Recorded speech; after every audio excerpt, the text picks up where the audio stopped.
네, 오늘 추수감사 구약에 있어서 이스라엘인들에게 준 절기적인 특징과 예수 그리스도께서 우리에게 유산과 유업으로 준 절기적인 특징에는 분명히 구별점이 있다는 거예요.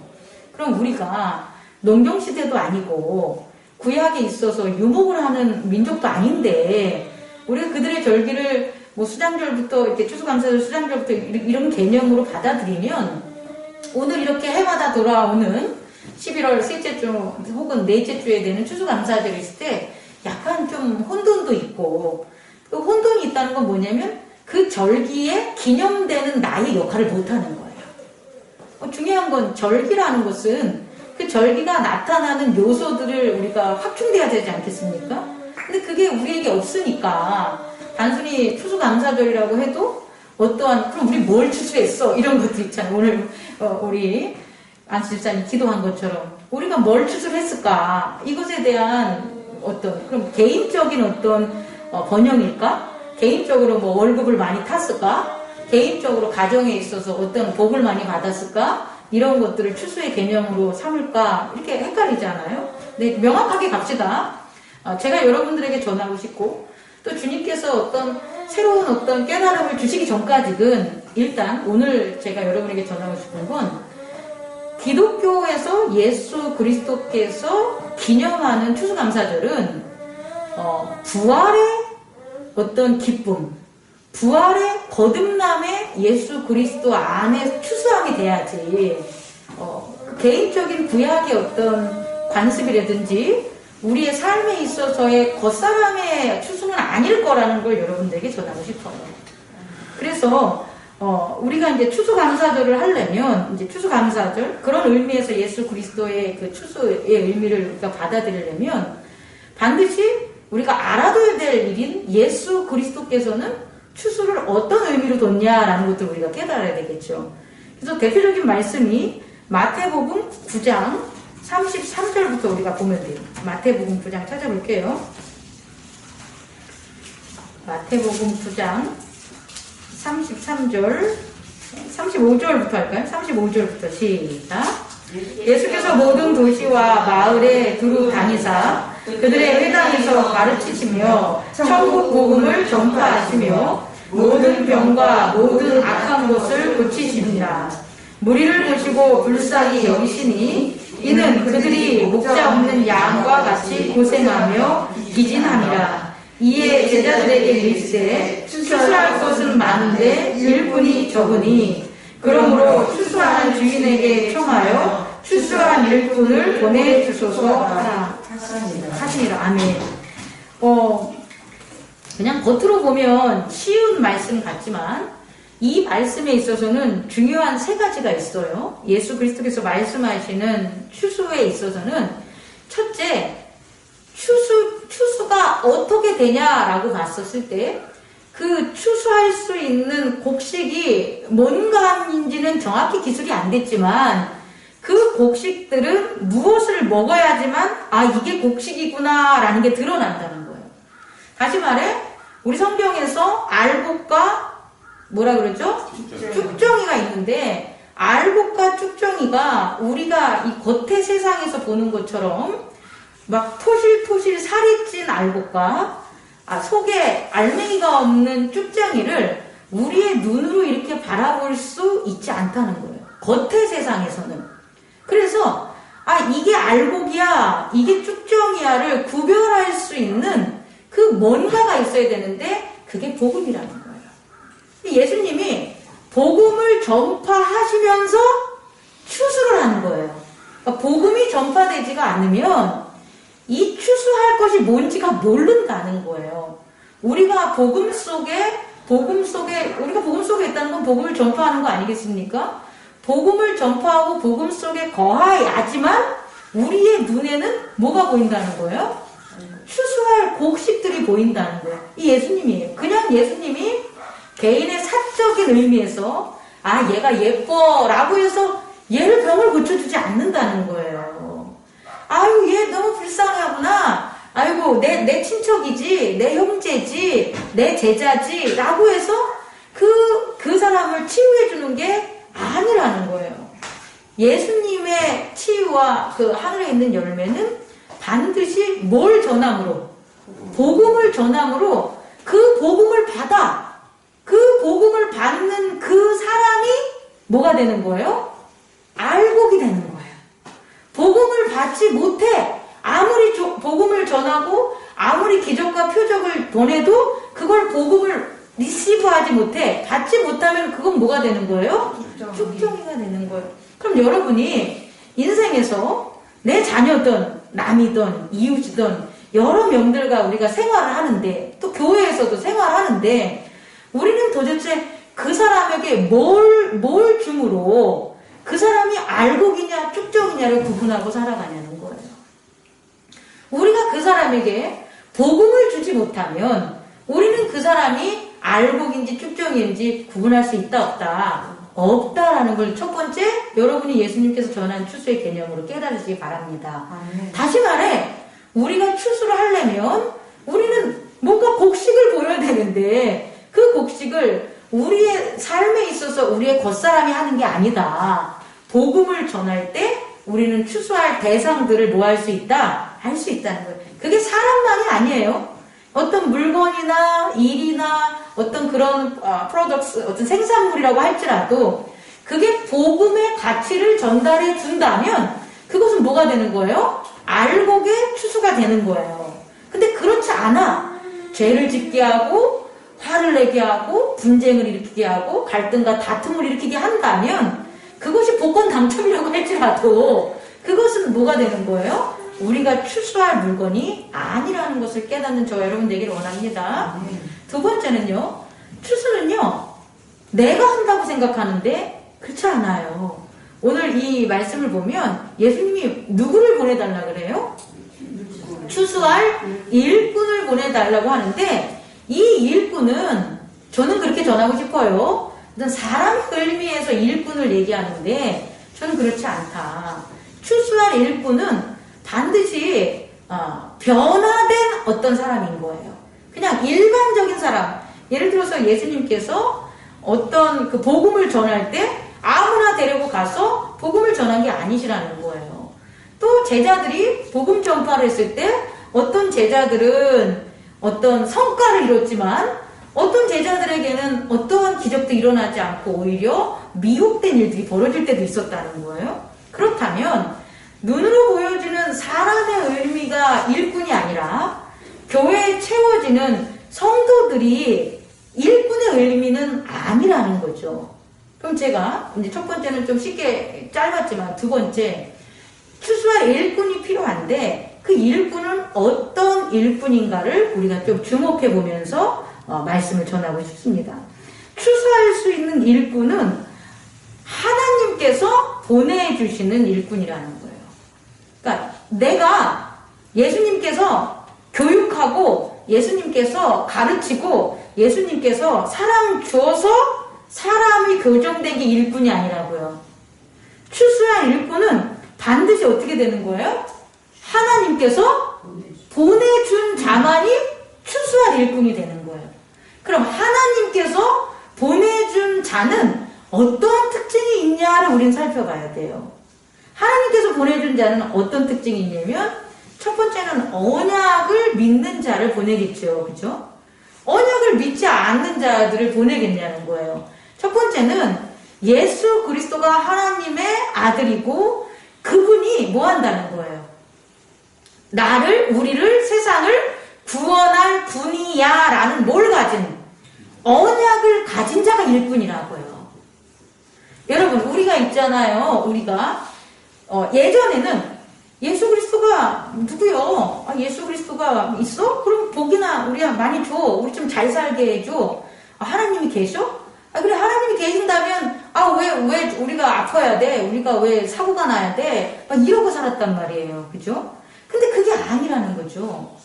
하나님이 보낸 자들의 특징은 뭐냐면 사고도 날 수 있고 병도 걸릴 수 있고 죽을 수도 있고 멍청할 수도 있고 해를 당할 수도 있어요. 그런데 그의 특징이 뭔가 봤더니 그는 뭘 가진 거예요? 언약을 가진 자라는 거예요. 언약. 다시 말해서 이전에는 언약이 없을 때는 우리는 그냥 이 땅에서 태어난 사람이란 말이에요. 그 사람. 그런데 언약을 가진 자는, 제가 35년 동안 이 땅에서 태어난 사람도 살았대 봐요. 그런데 35년이 지난 다음에 언약을 깨닫고 믿고 언약 안에 살아. 그럼 나는 35년 동안에는 땅에서 보내짐을 받는 사람으로 살았지만 언약을 가짐으로 어떻게 된 거예요?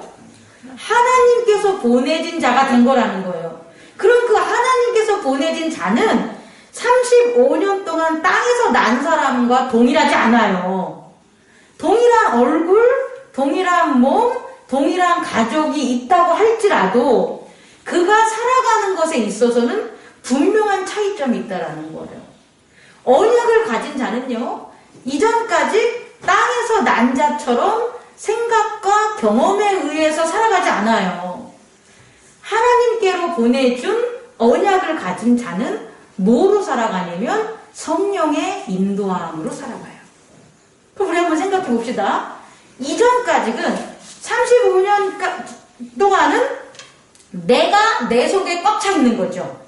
그죠? 나의 개성, 나의 생각, 나의 능력, 나의 특징이 꽉 차 있는 사람이었다면 언약 관계를 맺음으로 새롭게 태어난 거듭난 그 사람은 뭐가 채워져 있다는 거예요? 성령이 채워져 있다는 거예요, 여러분. 여러분 이해할 수 있겠습니까? 하나님께서 보내준 일꾼은 뭐가 채워져 있는 거라고요? 성령. 성령이 채워져 있는 거예요. 그래서 어떻게 보면 우리는 죽는 겁니까? 그럴 수 있겠지만 그게 아니라 성령이 우리를 온전하게 만드는 거예요. 죽지 않는 혹은 진리를 아는 하나님께 사랑받는 하나님의 기쁨을 느낄 수 있는 그런 자로 성령이 우리를 온전하게 만든 자, 그게 추수할 일꾼이라는 거예요. 여러분, 제가 여러분께 전하는 거 이해할 수 있겠습니까? 그래서요, 좀 더 깊이 나가면 복음서와 요한복음에는 엄청난 특징의 차이가 있어요. 그 특징의 차이가 뭐냐면 마태, 마가, 누가는 주인공이 누구게 우리가 스포트라이트가 있냐면 예수님에게만 있어요. 마태, 마가, 누가복음을 보면 하나님의 아들이고 기적을 베풀고 여러 가지 일을 하는 모든 그 말씀의 초점이 예수 그리스도가 주인공이라면 요한복음은 있잖아요. 예수 그리스도만 주인공이 아니에요. 요한복음은요, 변화된 그의 제자들이 주인공이에요. 21장 보십시오. 21장만 봐도 이 다른 엔딩, 마태, 마가, 누가의 엔딩은 승천하시는 예수님이 마지막 끝까지 스포트라이트예요. 그런데 요한복음은 있잖아요. 태어난 탄생의 예수님도 기록 안 돼 있어요. 그리고 승천하시는 예수님도 기록하지 않아요. 이유가 뭡니까? 요한복음에 나오는 제자들은 공관복음, 마태, 마가, 누가복음에 나오는 제자들과 틀리다는 거예요. 마태, 마가, 누가복음에 나오는 제자들은 성령을 받기 전에 겉사람, 일꾼 되기 전의 모습이라면 요한복음에 나타나는 제자들은 일꾼이 됐어요. 성령을 받아서 이미 거듭난 제자들의 모습들을 기록하기 때문에 예수님이 탄생에서 승천하는 것으로 그 예수님을 기록하는 것이 아니라 하늘에서 오신 예수님을 영접함으로 그 예수님이 제자들의 믿음의 성전으로 함께 생활함을 기록하고 있다는 거예요. 다시 말해서 요한복음에서는 예수님이 오셨다 가셨다 하지만 실제적으로 우리가 다른 복음서에서 보는 것처럼 뭐 승천해서 사라지는 게 아니라 오셨다 가셨다는 것은 하나님의 아들이라는 것을 예수님이 증명한 것이고 예수님이 가셨다라는 것은 그의 제자들이 하나님의 자녀가 됐다라는 것을 증명하는 거예요. 그래서 요한복음에 나온 제자들은 어떻게 되냐면 예수님과 어떤 거예요? 늘 함께하는 거예요. 이게 일꾼이라는 거예요. 그래서 예수님의 우리 추수를 하려면 첫 번째는 복음이 전하되는 복음이라는 예수 그리스도의 세계가 반드시 첫 번째 전제가 돼야 되고, 두 번째는 그 세계에 하나님께서 보내신 자, 다시 말해 성령이 함께하는 자, 성령이 충만한 자, 성령의 세례를 받은 자, 성령의 음성에 순종하는 자가 바로 뭐가 된다고요? 추수할 일꾼이라는 것을 여러분 깨닫기 바랍니다. 아멘. 그렇다면요, 추수할 일꾼이 이제 있어요. 그럼 이제 추수를 해야 되겠죠. 근데 어디서 추수를 하냐라고 보면 이제 이 마지막으로 세 번째 전할 오늘 마태복음을 보면 뭐라고 나오냐면, 그러므로 추수하는 주인에게 청하여 추수할 일꾼을 보내주소서 하라라고 이렇게 번역이 되어 있지만, 영어로 보면 있잖아요. Ask the Lord the harvest, therefore to send out workers into his harvest field 이렇게 나와요. 제가 여러분에게 이제 영어로 해준 이유는 뭐냐면, 어디로 보내주소서가 번역에는 안 나와 있는 거예요. 그냥 일꾼을 보내주소서만 번역이 돼 있는데, 영어로 보면 일꾼을 어디로 보내주냐면 into his harvest field, 추수할 필드, 그의 땅으로 추수할 일꾼을 보내달라는 거예요. 그래야만 그 장소에서 추수하는 것들을 확인할 수 있다라는 거죠. 그렇다면 여러분, 하나님께서 his harvest field가 뭐냐라는 것을 우리가 알아야 될 거 아닙니까? 그래야지 이제 우리는 추수를 할 수 있는 거잖아요. 하나님의 his harvest field를 모르면 어디서 추수할 거냐고. 뭐 집에서 할 겁니까? 어디 가서 할 겁니까? 자기 나름대로 이런 잘못된 추수에 대한 사고방식이 있을 수 있다는 거죠. 그래서 제가 여러분들과 함께 그러면 하나님이 주신 하비스트 필드, 다시 말한 킹덤 오브 갓, 하나님의 나라, 그 하나님의 나라는 뭘까? 그 공간에 대해서 여러분과 얘기를 하고 싶어요. 마태복음과 마가복음은 동일한 패턴으로 기록이 돼 있어서 학자들과 우리 이제 목사님들은 그걸 하나의 복음서로 봐요. 아주 동일해요. 순차적인 것도. 그래서 마태, 마가에서 전하는 거와 누가가 전하는 거와 이제 요한복음이 전하는 것들의 마지막들을 우리가 살펴보겠는데요. 마태복음 28장. 자, 우리가 지금 히스 하비스트 필드를 찾는 거예요.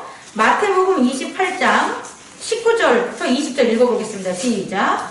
그러므로 너희가 가서 모든 민족을 제자로 삼아 아버지와 아들과 성령의 이름으로 세례를 베풀고 내가 너희에게 분부한 모든 것을 가르쳐 지키게 하라. 볼지어다 내가 세상 끝까지 너희와 항상 함께 있으리라 하시니라.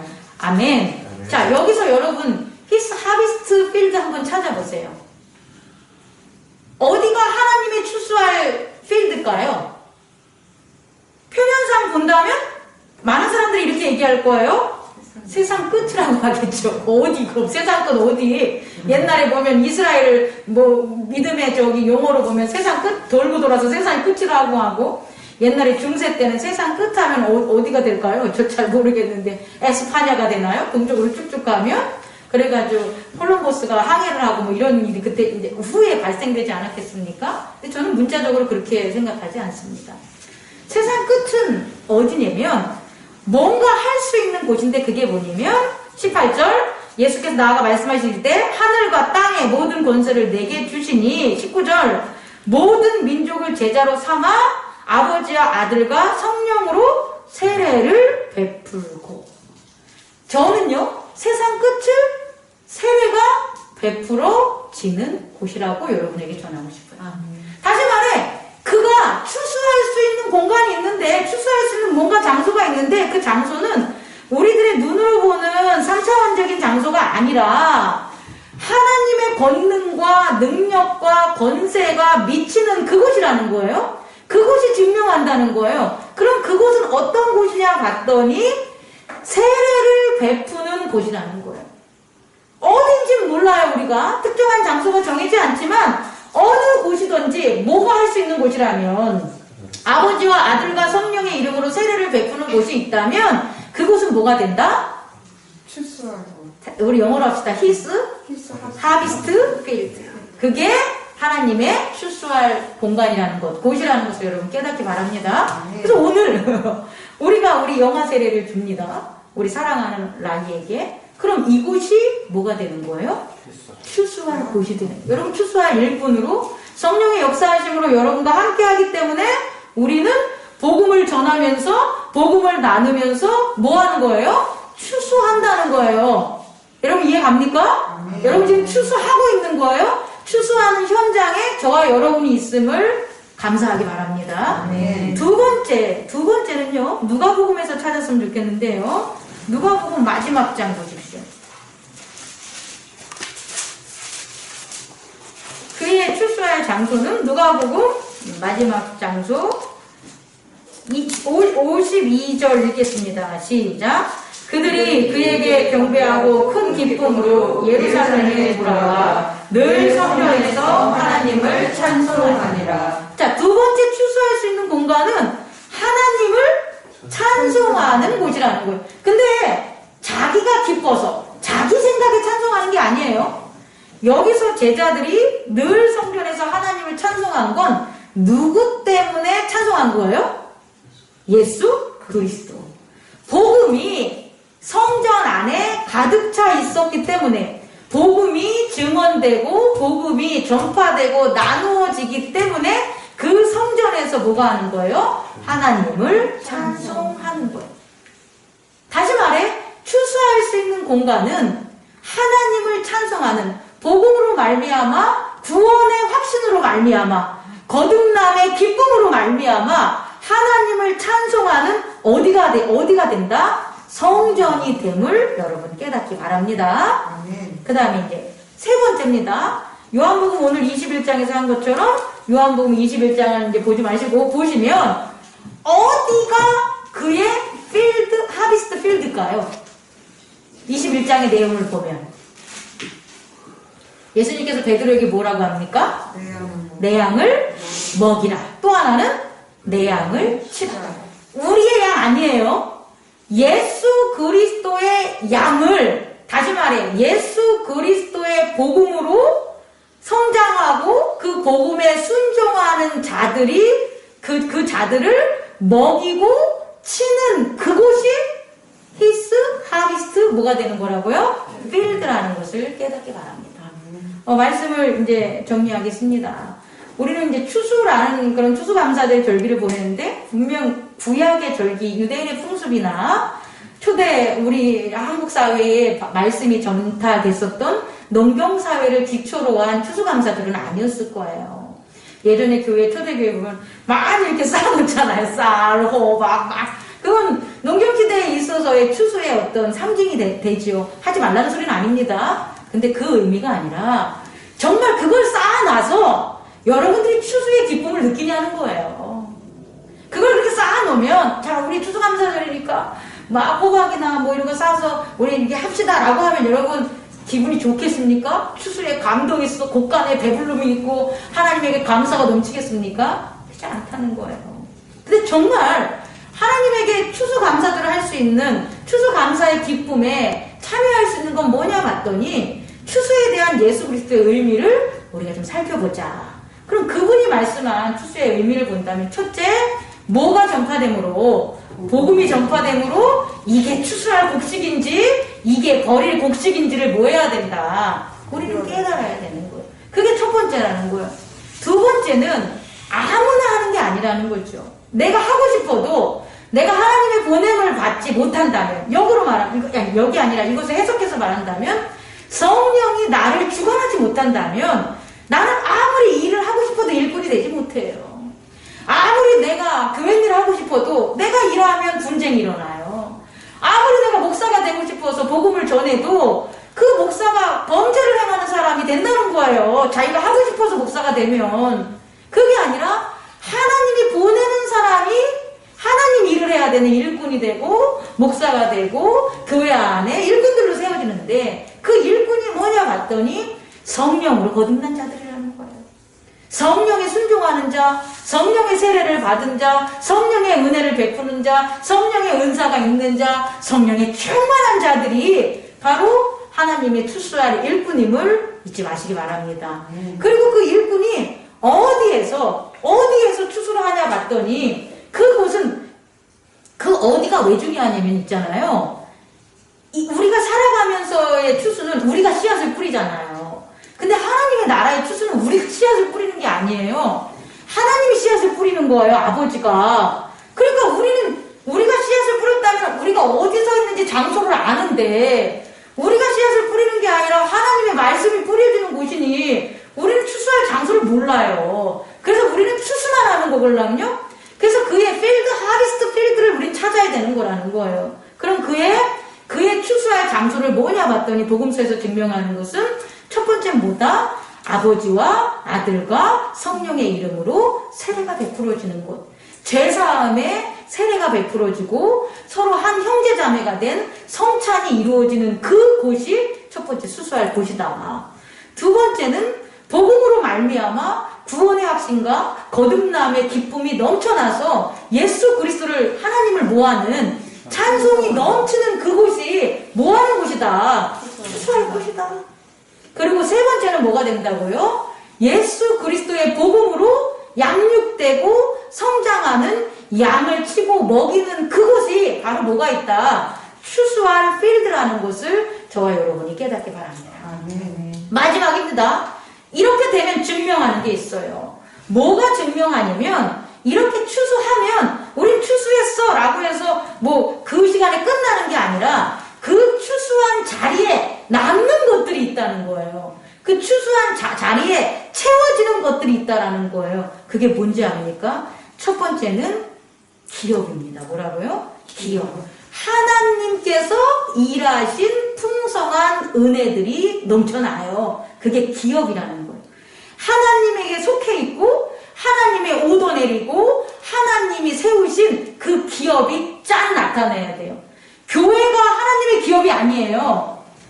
교회지만 하나님이 베풀어 주신 은혜가 있어야지 그 교회가 기업이 되는 거예요. 근데 교회를 갔는데 사람이 번쩍번쩍한 것들은 많이 전했는데 하나님이 한 것을 채우지 못하면 그곳에는 하나님의 기업이 없는 거예요. 그래서 도둑이 들 수 있고 그 성전은 무너질 수 있는 거예요. 예루살렘처럼. 여러분 분명히 기억해야 돼요. 교회라 할지라도 그게 끝이 아니에요. 우리는 교회를 세우는 게 아니라 추수를 함으로 뭘 나타내야 된다? 하나님의 기업. 예수 그리스도. 그 예수 그리스도가 하나님의 기업임을 여러분 잊지 마셔야 됩니다. 그리고 그 기업은 우리가 받고 전하는 거예요. 유산으로 받고 유업을 행하고 유산을 다시 제자들에게 주고 우리 다음 세대에게 넥스트 제너레이션에게 줘야 된다는 것을 깨닫기 바랍니다.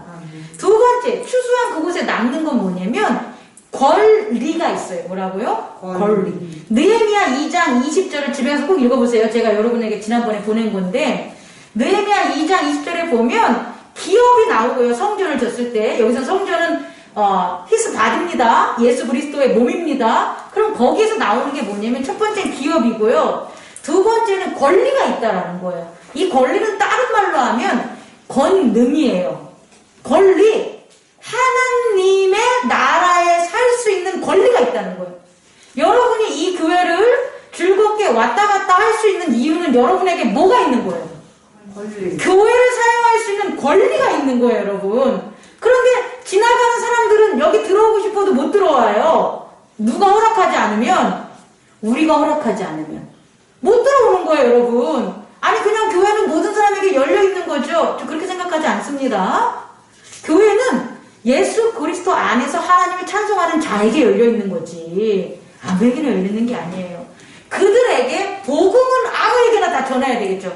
Everyone, everything에게 다 복음은 전해주되 복음을 리시브하면 교회 안으로 들어올 수 있는 거라는 거예요. 다시 말해 권리가 주어져요. 권리. 그 권리는 단순한 찬양하고 기도하고 이게 단순한 게 아니라 하나님의 것들을 할 수 있는 능력이 권리, 권능이라는 걸 잊지 마시기 바랍니다.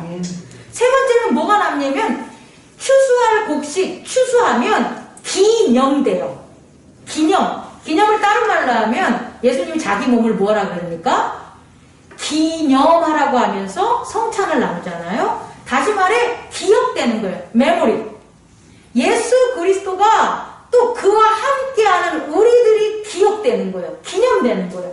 단순히 예수 그리스도만 기념되는 게 아니라 추수할 자리에 추수할 일꾼으로 저와 여러분이 함께 있는다면 우리가 하나님의 나라에 뭐 한다는 거예요? 메모리, 기억되는 거예요. 기념되는 거예요. 그래서 추수해야 되는 거예요. 하고 싶어서 하고 안 하고 싶어서 안 하는 게 아니라 예수 그리스도가 이 땅에 와서 하신 일이 추수하신 거예요. 누구를? 그의 제자들. 그럼 우리도 이 땅에서 예수 그리스도를 만나서 하나님 나라에 가기까지 뭐를 해야 되냐면 우리의 제자들을 추수해야 되는 거예요. 그게 그렇게 해야지 우리가 뭐 할 수 있다? 기업이 얻을 수 있고 권리가 있고 그 다음에 기념될 수 있는, 기념되는 건 천국에 가는 그 이름이 우리에게 있음을 확인할 수 있습니다. 기도하겠습니다. 말씀 끝낼게요.